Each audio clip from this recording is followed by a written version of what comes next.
Welcome to Nerdarchy, for nerds by nerds, where we build worlds and break them for fun. I'm Nerdarchy Dave, and I'm joined by this nerd. Nerdarchy Ted. Aether Skies is an arcana-punk world of soaring cities, ether-fueled airships, and forbidden magic barely held in check.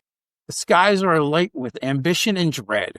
What lifts the world above may soon drag it into the ruin. Links to our first Aether Skies D&D campaign will be in the descriptions, as well as the first game we ran through Open Legend. So you can go check that out. Tomorrow night, we'll be launching live play. And you can come check it out. And if you're seeing this in the future, then you can go back and watch it. Links are in the description. So how does this week's topic applies? Ether parasites drain power from airships and cities, destabilizing society. Etherball, once a unifying spectacle, now carries hidden sigils tied to ancient summoning rites. Madness spreads like contagion, and entire cities may fall. Etherball matches may double as unintentional ritual disasters. So when I was thinking about this talking point, I had a lot of fun coming up with how can you turn Etherball into a world-altering event, right? So substitute whatever sports is in your game and how it may play out. But in Aether Skies, Etherball is like a cross between ice hockey meets lacrosse meets Quidditch, right? Is kind of the idea. And it's played in these large arenas that are filled with ether, and it has areas where the ether is lighter, where it's heavier, and the ball itself is very ether reactive. So it's very magical in nature, this sport and this game. And that got me to thinking, Ted, right? Etherball takes place in all of the 13 cities. Yep. Now, the 13 cities were risen from the surface world because terrible things happened there. But not only that, they were risen into the sky and became a part of an arcane lock, an arcane seal, locking away eldritch horrors to this other place. And there's been brief interactions and instances where that other place has come into the world of Zonterra. One of the ways was when the city of Haven was knocked out of the sky, then it returns, and apparently it was kind of cursed from that place, from the other side, and it was kind of leaking from the beyond this chaos realm, this eldritch horror place of eldritch horrors into Zonterra. Now it's been since purged and cleansed, but that doesn't mean there aren't other ways for things to seep through, and they aren't currently doing so. And looking for other ways to infiltrate this world. So that got me to thinking, right? If every one of these cities has these arenas that are magically charged, and the players are zipping around and playing the game, what if the way that these eldritch horrors try to infiltrate it is by replacing or taking over the coaches, and the coaches begin drawing up plays, and they're working together with each other, unbeknownst to the players and everybody else, to coordinate these actual like rituals of movement and magic in order to open up and weaken these barriers in the cities. That was my thoughts exactly, of like, all right, just subtly tweaking the minds. Like, I wasn't thinking about like full on possession, but like unbeknownst to the coaches, like they get these ideas for plays that seem ridiculous, but have the capacity to do exactly that. And maybe they're not these grand plans to summon Cthulhu himself, but every time something small gets through, the barriers get a little bit weaker and bigger things can come. And then eventually, sure, Elder God is going to poke its way through into Zonterra. That was the way, my brain was going exactly. Yeah. So it could be fun, and it could be as small, like you said, just letting through little things, little more influence than was there before, haunting the dreams of the citizens of the 13 cities, maybe inspiring some of them to do things they wouldn't normally do, probably for ill. Or it could be as grand as like each completion of a game is a completion of a ritual, out of a series of rituals, until you finally get to the playoffs, right? Which again is an even bigger ritual, until you finally get to the final match of the playoffs, and that is the one that actually opens the gates wide again, also these subtle manipulations, there may be like, in a way, rigging the matches in order to have this final ritual happen in the Right. In this case, I think it would probably be Haven, because Haven's already been exposed to the most of these forces. It would lead to things for your players to investigate, right? In our previous game, the players were very invested in Etherball. They had favorite teams, and they always wanted to know what was going on and who was playing. Matter of fact, I think in a lot of our sessions, we kind of opened up with like if there was a match going on or not. But it's definitely a thing that the players can get invested in. And what if the games aren't going the way they're used to them going, and things just seem to be amiss, right? And like that could actually be one of the clues, is that something seems off with the games, the teams that are winning. Everything seems out of whack. Would it be enough for the players to investigate? Maybe not. After each game, and each one of these little rituals gets completed, like you said, like there could be side effects. Even if you're working up towards the bigger reveal of, boom, Cthulhu comes through, or whatever the eldritch horror is, right? But prior to that, like there's going to be these clues, and with each match, you could kind of have something happen. Like people start experiencing strange dreams, sleepwalking, possessions, inanimate objects seem to come to life. And if the players begin like investigating some of these things, maybe they're not even paying attention to the games and the matches, but they just by happenstance or they're hired to investigate these weird things, and they start to piece together, well, oh, they start to happen after each one of the matches, and the strange occurrences seems to be following with whatever the play schedule is for the season. I think Etherball, so many things that, can be done with it. So it's not really thought of as being linked to all of these possibly epic downfalls, but being the fact that it is the center point, city to city communication, and it having the ability to do political espionage and to do treaties and trades and all these other things. It could literally be like, oh, well, just because we know we're going to have this thing going on, we know where all of the officials are going to be put. So what if the Etherball games, beyond the bringing in the Dark Lords and that kind of stuff, like what if they're used for political assassinations, and everybody wants to see the games, but would the games keep going if figureheads are being assassinated because everyone knows where they're going to be? Can you set up enough protection? Would you opt to not go? There's all different kinds of ways to like spin what happens next. Sure. I mean, that's a great idea. You could use it as a way of kicking off political violence of some nature or another, whether it's a political assassination, whether it's a terrorist attack of some sort.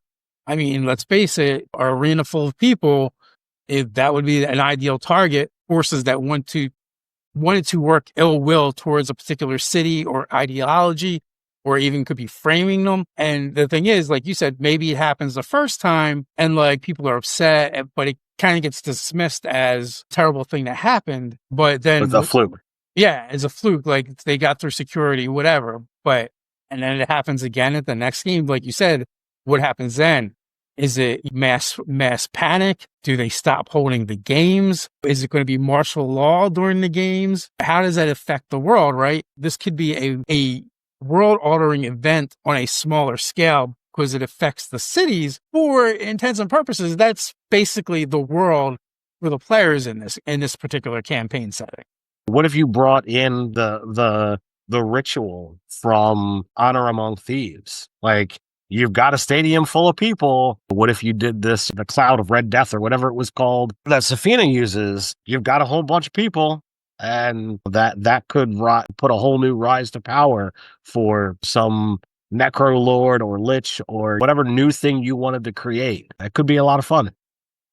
Yeah, there's definitely a lot of different ways you can use events like that in your game in order to make things more exciting, more interesting, and also like kick things off in a game that I feel like doesn't happen that often. One, like, I don't know how often other people use sporting events in their games to begin with. We've had it come up quite a few times, but even still, it's not like a ton. So it definitely does make for something different.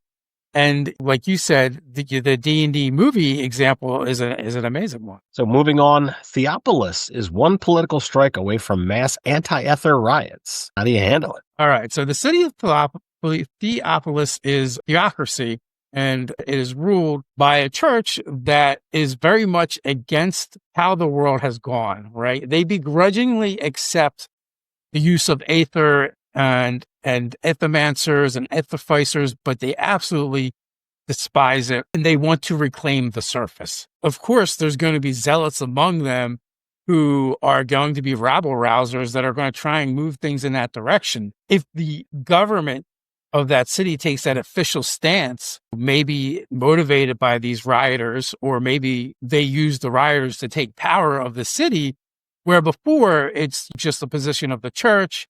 They weren't really doing anything about it. It's a necessary evil. They don't know how to abolish magic, the use of magic, and reclaim the surface world.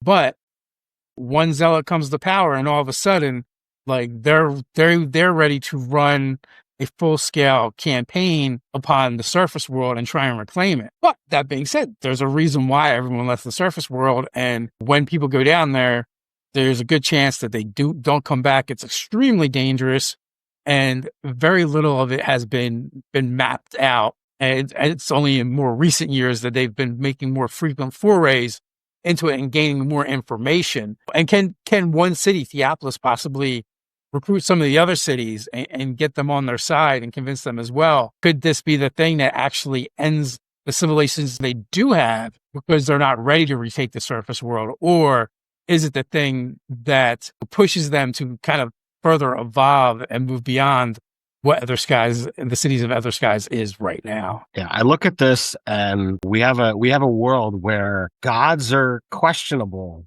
but yet you have this religious zealots that just want to be like, nope, we don't like this at all. And it's an avenue of you could play an entire game of like, all right, everybody is from Theophilus. They're from the city that hates Aether. You just springboard off into all right, we're going to try to figure out how to stop people from using it because we need to be pure, and that's why all these problems happen because people keep using all this magic. Magic's not right. It could be a lot of fun to really hone down on the non-magic classes and play it, whether you're playing it with our D66 system or whether you're playing it with D&D. Like you can have a lot of fun and be like, nope, no magic. Don't do it. In one of our home games, Ted is actually getting ready to run Other Skies, and he just threw out a handful of pitches for us. And one of them was going to the surface and doing some other stuff. But my character's a knight of this church. All I heard was go to the surface. And like, yep, that's what we want to do. Go to the surface, purge it, and reclaim it for my church. That's funny. Sky whales drawn by parasite blooms threaten entire fleets in their wake. So in Other Skies, one of the biggest resources is sky whales. They provide their blubber, they provide oil, they provide meat, plus, the ivory from their bones. It's a valuable resource that the cities do not have to travel to the surface for. But again, they're huge. These things some of them are as big as the ships that hunt them. So they can be quite dangerous. The saving grace is, for the most part, they're fairly docile. And most of the threat that comes from them happens to be from mental interactions with them, right? Or once you try to bring one down for whaling and maybe it fights back. But that being said, what happens if they start acting funny, right? The parasites they eat are basically like these, they look like lampreys that kind of fly through the air, just soaking up ether. And they flock in these swarms, and the whales just follow them around, scooping them up like a thrill. So I look at these whales that have the ability to kind of come in and swoop down on these, food. They have the ability to be fought and killed and be used as meat, but they also have the capacity to they're in the way. So like you can have skill challenges around them to try and navigate your ship and what have you.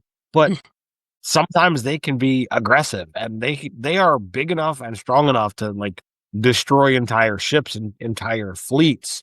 And when your civilization is dependent upon from traveling from city to city or from place to get resources. If you can't sail, you can't live. You can't sustain your city yourself. These things are that much of a threat, and not because they're generally aggressive, but just because they are there. Well, I was thinking too, like, what if the whales themselves are actually the problem? They're the symptom. And by that I mean these parasite blooms, right? There's the swarms, they're acting out of character. They're being attracted to shipping lanes and the cities at greater numbers than is normal for them or this time of year or whatever. Maybe it's a once in a century thing where they spawn. It's a little known fact that this thing, that they only do this that infrequent, right? And that produces all of them that's going to live for the next 100 years or so. If the cities haven't experienced this or seen this before, then all of a sudden the whales are attracted to the parasite swarms doing their bloom thing. And now the cities and the shipping lanes are clogged with whales like they've never seen before. While the whale is the problem, the cause of the problem is actually the parasite. So you have to figure out how to solve that problem in order to make the whales go away. Also, because it would probably be easier to do that as well. And the other problem with directly trying to deal with the whales is, say they can just get rid of them all and take them out to secure the safety of the city. Well, there goes a bunch of resources that are going to go to waste. And, you're not going to push that over a limit where they can't come back. And the city is not going to have that anymore, which could actually spell the end of the city. It's a very delicate ecosystem with the cities and the natural order above the surface.